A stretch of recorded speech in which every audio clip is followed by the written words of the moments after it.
And this session is called A Melody Will Bear All Misery, a celebration of the sustaining resonance of Appalachian folk art and music. This session will include a Q&A at the end. You lay your own destruction for 42 inches wide. Damn us to hell, we'll still yet doom the pipeline. Holy are the hills and rivers, the rocks the wind is warm. They know more than our eyes can see, than our ears can hear. You may turn the hollers muddy, make the waters brown and ruddy, but you will never be able to turn our fight to fear. It's called Silent for Years, He Returns at Daybreak as a Light Wind. The boy who cut my leg late July in the summer of '96 is in prison now. Somewhere in Kansas or North Dakota, geese coming down a long sky out beyond the cold cinder blocks of one. They're turning gray as the smoke from an arson, or all the crimes left for a fatherless child to commit, crying in the dark.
Represents my tithe of gratitude to the Appalachian Studies Association. And we saw those things, especially those of us who 50s and 60s and were taught to denigrate that.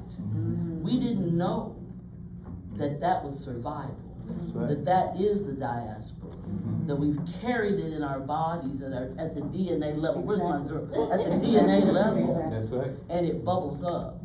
So if you want to know who you are, food is the answer.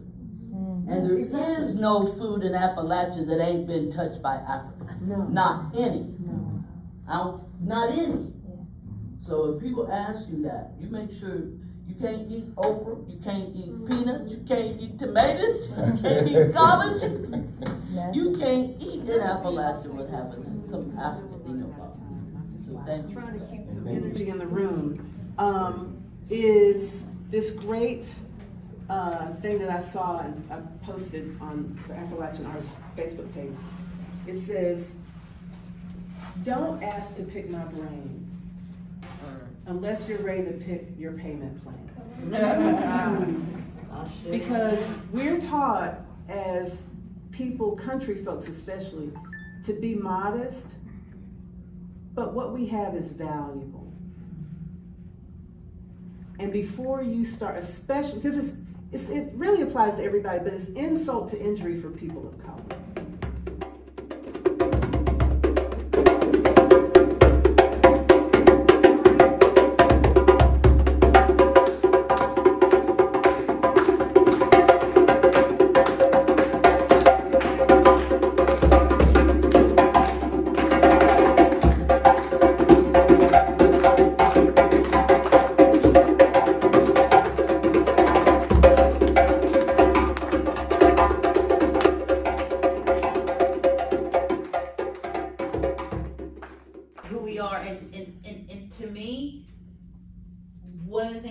about being a part of this Appalachian Conference is the network.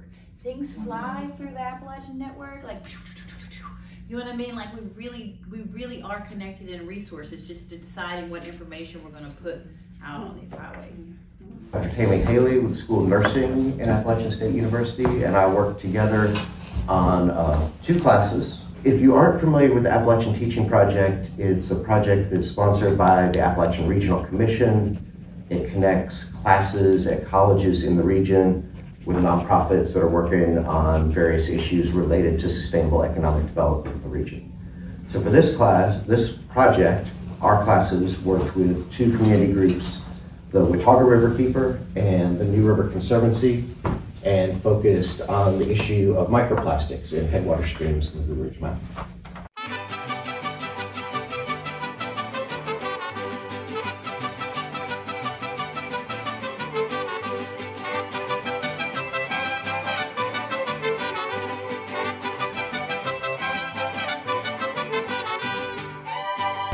Bueno, y se acabó la conferencia. Sí es. La verdad es que la pasamos muy bien, trabajamos mucho, pero logramos grandes cosas. Sí. Promocionar, porque eso no es un secreto, no es una agenda secreta. Logramos promocionar a un latino importante, Sí, bueno. que es mi compatriota Larry Bellolín. En el repertorio son canciones originales, composiciones. Tenemos composiciones propias, bueno, en este caso de Joe. Joe es compositor y escritor. Lo hacemos con guitarra, banjo y contrabajo. Y hacemos música venezolana, porque Joe es un enamorado de la música venezolana. Y nos atrevimos a hacer un disco lleno de música venezolana, tocada con el banjo. Bellísimo, el banjo hace un papel increíble, me parece mentira, pero se adapta increíblemente a la música venezolana y con un toque muy diferente y mágico, porque pues lógicamente es cuerdas de metal, pero Joe, con la dirección de Charlie y con sus conocimientos, Joe es un muchacho muy lleno de conocimientos, lograron llevar una técnica limpia y bastante precisa para lo que estamos grabando. Mira, tenemos una amiga en común, se llama Sofía Enríquez, la profesora Sofía. Yo fui a cantar en un evento y Sofía estaba. Nos conocimos, ese día tocamos algo juntos con la guitarra y el arpa, y ella tenía conexión con Joe, quien venía a hacer un musical nada más en unos días para acá, para Carolina. Entonces, a ella sabía que Joe le gustaba un poco la música venezolana. Ok, me dice si le puede dar mi número. Le digo, claro, pues, como quiera, pues, no pasa nada. Le envía mi número y Joe me llama. Yo, mira, mi nombre es Joe True, no sé qué. Muy bien, la agenda estuvo fantástica. Vámonos.